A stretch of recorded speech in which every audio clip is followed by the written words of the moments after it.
Hello dear students, welcome back to your offline class. Hope you are all well.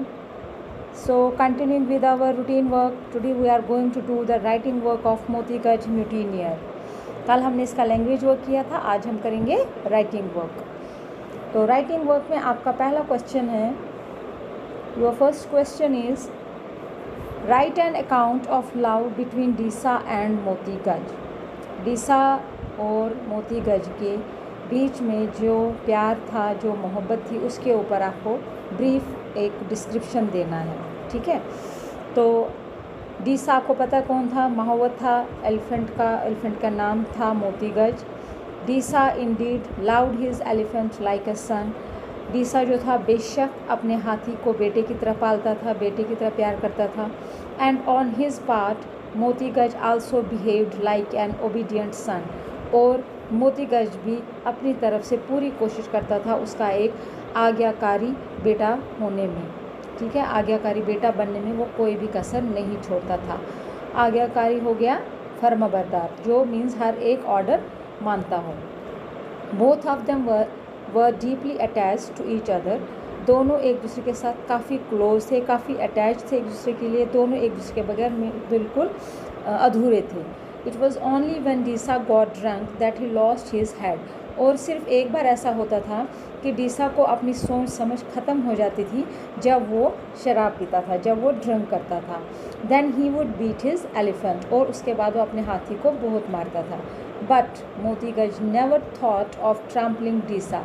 लेकिन मोती गज ने कभी भी वापस, मतलब हाथी था वो कुछ भी कर सकता था, लेकिन वो एक वफ़ादार बेटे की तरह उसके ऊपर कभी भी ना हाथ उठाता, ना कभी अपना पैर से उसको मारता था और ना कभी उसको सूंड से पटक देता था.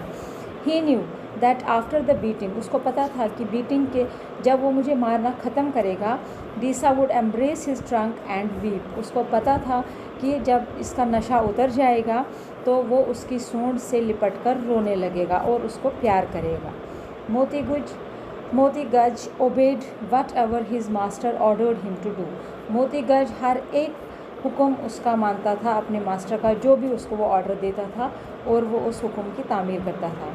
He obeyed Deesa's orders to work under चिहुन though he did not like it. वो उसकी हर एक ऑर्डर मानता था, उसकी आज्ञा मानता था, जो भी वो काम करने के लिए उसको बोलता था. और he obeyed Disa's order to work under चिहुन though he did not like it. और उसने डीसा का ये हुक्म भी माना कि तुम्हें चिहुन के अंदर काम करना है. हालांकि उसको चिहुन अच्छा नहीं लगता था, लेकिन फिर भी उसने अपने मालिक का हुक्म नहीं टाला और अपने मालिक के हुक्म के हिसाब से, मालिक की आज्ञा के हिसाब से वो चिहुन के साथ काम करने लगा. When Disa was back, Moti Gaj came running and fell into Disa's arm. जब डीसा छुट्टियों के बाद वापस आया, मोती गज दौड़ते हुए गया और डीसा के बाहों में अपने आप को लपेटने, अपनी सूंड से उसको लपेटने लगा. The two wept over each other. और दोनों एक दूसरे के साथ गले मिलकर बहुत रोने लगे. It was like the union of a long lost father and his son. ये ऐसा लग रहा था जैसे बड़े सालों के बाद एक बाप और एक बेटा एक दूसरे से मिल रहे हों. बड़े सालों के बाद वो एक दूसरे का मिलन हो रहा हो. ठीक है. तो this is the account of love between Deesa and Moti Gaj. Now you have to write a short essay on the preservation of wild life. Preservation of wild life आपको पता है क्या होता है कि हम अपने जंगली जानवर, वाइल्ड लाइफ में जंगली जानवर भी आते हैं, उन पेड़ भी आते हैं, तो हम उनको कैसे प्रिजर्व करें, हम उनकी कैसे रक्षा करें. ठीक है. हम उनको कैसे बचाएं. Since time immemorial man has been hunting wild animals for food. बहुत पुराने टाइम से ये चलता आ रहा है, जिसकी कोई गिनती नहीं है. इंसान जो है वो जंगली जानवरों का शिकार करते आ रहा है, खाने के लिए या किसी और चीज़ के लिए. Then he started hunting them for sport.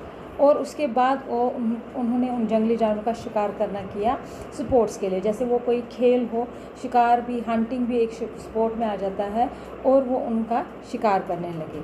And then he killed them to sell their hides and make money. और उसके बाद उसने उनको मारना स्टार्ट किया ताकि वो उनके हाइड्स, जो उनके खाल है, सींगे हैं, वो बेचकर वो अपना पैसा कमा सके. And now he kills them for all these purposes. तो अब जो है, अब ये तीनों पर्पसेस के लिए एक इंसान जो है जानवरों को मारते जा रहा है। एज अ रिज़ल्ट, और इसका परिणाम क्या हुआ, money wild species have almost become extinct. बहुत सारी जो जंगली जातियां हैं, जंगली प्रजातियां हैं, वो अब बिल्कुल ख़त्म होने की कगार पर आ गए हैं, बिल्कुल एक्सटिंक्ट होने वाली हैं। Many countries have passed strict laws against hunting wild animals. बहुत सारी कंट्रीज़ ने तो बहुत सारे कानून भी पास किए हैं, रूल्स भी पास किए हैं कि जंगली जानवरों का शिकार करना बिल्कुल बैन कर दिया है। ठीक है। Wild life reserves and sanctuaries have been created for the protection of endangered species. और बहुत सारे वाइल्ड लाइफ, जंगली जानवरों की लाइफ बचाने के लिए एक बहुत बड़े पार्क बनाए गए हैं, बहुत बड़े उद्यान बनाए गए हैं, सेंचुरीज़ बनाई गई हैं फॉर द उन स्पीशीज़ के लिए जो अब ख़त्म होने की कगार पर आ रहे हैं। But the evil of poaching still continues. लेकिन अभी भी ये जो पाप हो रहा है पोचिंग का, शिकार का, जो है अभी भी चल रहा है। फॉर एग्ज़ाम्पल, जैसे कि एक एग्ज़ाम्पल है, in India the tiger has almost become extinct. In tiger जो है वो लगभग ख़त्म होने की कगार पर आ चुके हैं। Massive poaching in the past 2 years has wiped out the entire tiger population at one of the tiger reserves in India. देखिए, मैसिव, बहुत बड़ी पोचिंग, मतलब बहुत बड़ी तादाद में इन टाइगर्स को मारा जा रहा है, और आधी से ज़्यादा आबादी जो है टाइगर्स की वो ख़त्म हो गई है। अब कुछ ही हैं जो किन्हीं रिजर्व्स, इंडिया के कुछ रिजर्व्स में उनको रखा गया है, प्रोटेक्ट किया गया है। According to the latest official figures we have now only 1500 tigers left in the wild. और लेटेस्ट ऑफिशियल फिगर्स अगर हम देखेंगे, आज हमारे देश में सिर्फ 1500 टाइगर्स ही बचे हुए हैं। The tiger is a pride of our forest. Tiger जो हमारे जंगलों की शान है। It is one of the most beautiful of wild animals, क्योंकि ये बहुत ही खूबसूरत जंगली जानवर है। Poachers kill it for the sake of its lovely hide which they can sell at a very high price in other countries. जो शिकारी होते हैं, जो रूल्स के मतलब अपोजिट चलते हैं, वो इनको क्या करते हैं, इनको पकड़ लेते हैं, इनका शिकार करते हैं इनकी खाल के लिए। इनकी खाल को वो बाहर के कंट्रीज़ में बेचते हैं, इनके जो स्किन है, और उनको वो अच्छे दामों पर वहाँ पर बेच देते हैं। These unscrupulous people forget the harm they are doing to mother earth. और ये जो इस तरह के लोग होते हैं, इस तरह के जो जो ये क्रिमिनल लोग होते हैं, ये लोग इनको मार रहे हैं, लेकिन उनको ये नहीं पता कि हम अपनी ही अर्थ के साथ, अपनी ही मदर अर्थ के साथ कितना गलत कर रहे हैं। They are killing one of god's loveliest creatures just for the sake of money. वो एक ऊपर वाले की बनाई हुई एक क्रिएचर को, भगवान की बनाए हुए एक चीज़ को वो सिर्फ मनी के लिए, पैसों के लिए ख़त्म कर रहा है। The government should come down heavily on such people. तो सरकार को चाहिए कि वो ऐसे लोगों के ऊपर कड़े से कड़ी, सख्त से सख्त कदम उठाएं। Often it has been reported that all the officials in the tiger reserves are mixed up with the poachers।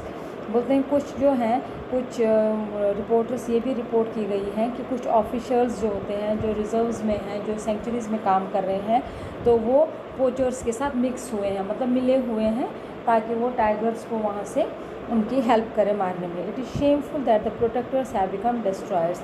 और इससे शर्म वाली कोई बात ही नहीं है। इससे बड़ी शर्म की बात कोई भी नहीं होगी कि एक बचाने वाला ही उनका डिस्ट्रॉयर बन रहा है, उनको ख़त्म करने वाला बन रहा है। These man deserves no less a punishment than hanging. ऐसे इंसानों को फांसी से कम सज़ा नहीं मिलनी चाहिए। It is the duty of the government to save the wildlife in whatever way it can. और ये गवर्नमेंट की भी ड्यूटी है कि वो इस जंगली जानवरों को, जंगली जीवों को बचाने के लिए कोई भी कदम उठाए, कोई भी सख्त से सख्त कदम उठाए। ठीक है। तो इस तरह से आपने देखा कि प्रिजर्वेशन ऑफ वाइल्ड लाइफ हमने पढ़ा, और हमने पढ़ा कि love account between Risa and Motiganj. Now go through this. और अगर आपको इसके बगैर और भी कोई ऐसे या कोई पैसेज मिलता है प्रिजर्वेशन ऑफ वाइल्ड लाइफ के ऊपर, you can also right that passage. Okay, so stay safe, stay home, stay safe.